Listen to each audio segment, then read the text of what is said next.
నా ప్రజలెవరూ ఇబ్బంది పడొద్దు. ఒక్క పాలేరు నియోజకవర్గమే కాదు, ఉమ్మడి ఖమ్మం జిల్లానే కాదు, తెలంగాణ రాష్ట్రంలో మంచినీటి కోసం ఇబ్బంది పడొద్దు. ఎన్ని కోట్లైనా ప్రభుత్వం ఖర్చు పెట్టడానికి సిద్దంగా ఉందని రేవంత్ రెడ్డి గారి ముఖ్యమంత్రి నాయకత్వంలో నిధులు పుష్కలంగా ఇచ్చాం. ఇంకా కొన్ని గ్రామాల్లో మంచినీళ్ల పైప్ లైన్లు బోర్లేస్తే సక్సెస్ కాలేదని చెప్పారు. ఈ సీజన్ అయిపోయిన తర్వాత వాటిని పర్మనెంట్ గా ఆ మంచినీటి సమస్యను కూడా పరిష్కరిస్తాం.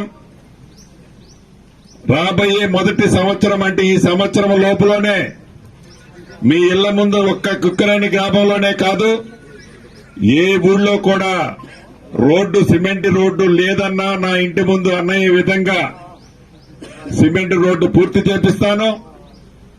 ఇళ్లకు మంత్రిని, ఇళ్ల స్థలం ఇచ్చే మంత్రిని నేనే కాబట్టి పాలేరు నియోజకవర్గం అంటే నా సొంత ఇల్లు కాబట్టి ముందు నా ఇల్లు నేను చక్కదిద్దుకోవాలి. కాబట్టి నా పాలేరు నియోజకవర్గ ప్రజలకి, అర్హులైన వాళ్ళందరికీ 100కి 100% ఈ కోడ్ 8వ తారీఖుతో అయిపోతుంది. ఈ 15వ తారీఖు మంచి రోజులు ఎప్పుడు మొదలైతాయో నేనే వీలైనన్ని ఎక్కువ గ్రామాలు మళ్లీ వస్తా. మొదటి విడత కొన్నిస్తా.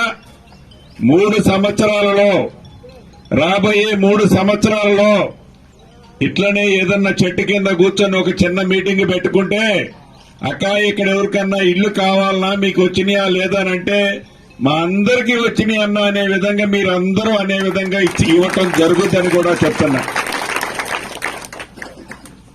సిమెంట్ రోడ్లు, రేషన్ కార్డులు, పెన్షన్లు, ఇళ్ల స్థలం లేని వాళ్లకు ఇళ్ల స్థలంతో పాటుగా ఇల్లు, మంచినీళ్లు, దీంతో పాటుగా వ్యవసాయానికి కూడా ఒక ప్రణాళిక వేస్తున్నా.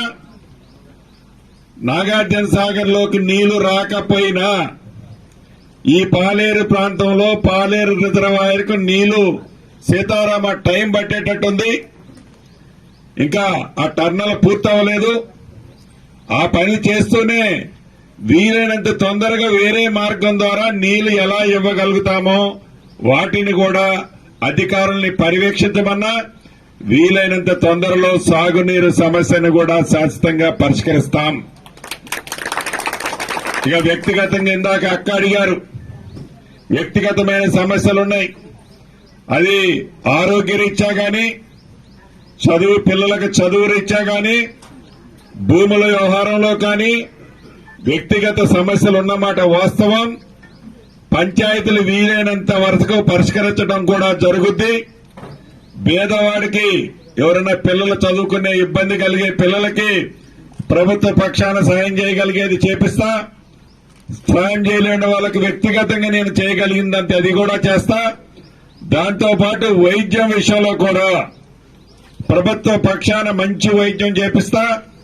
ప్రభుత్వ పక్షాన ఇబ్బంది కలిగితే వ్యక్తిగతంగా కూడా తప్పకుండా ఆ పేషెంట్ ని కాపాడుకునే దాంట్లో మీ అందరి ఇళ్లలో పెద్ద కొడుకుగా నన్ను ఎట్లయితే గుండెల్లో పెట్టుకొని చూశారో,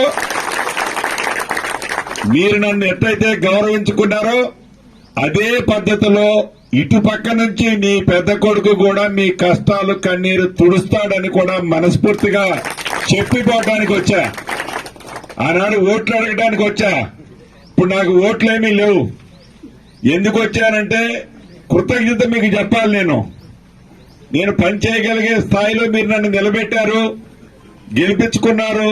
చేయగలిగే స్థాయిలో నేనున్నా, మీకు చేసిపోతాను, చేసి పెడతానని చెప్పడానికి వచ్చా.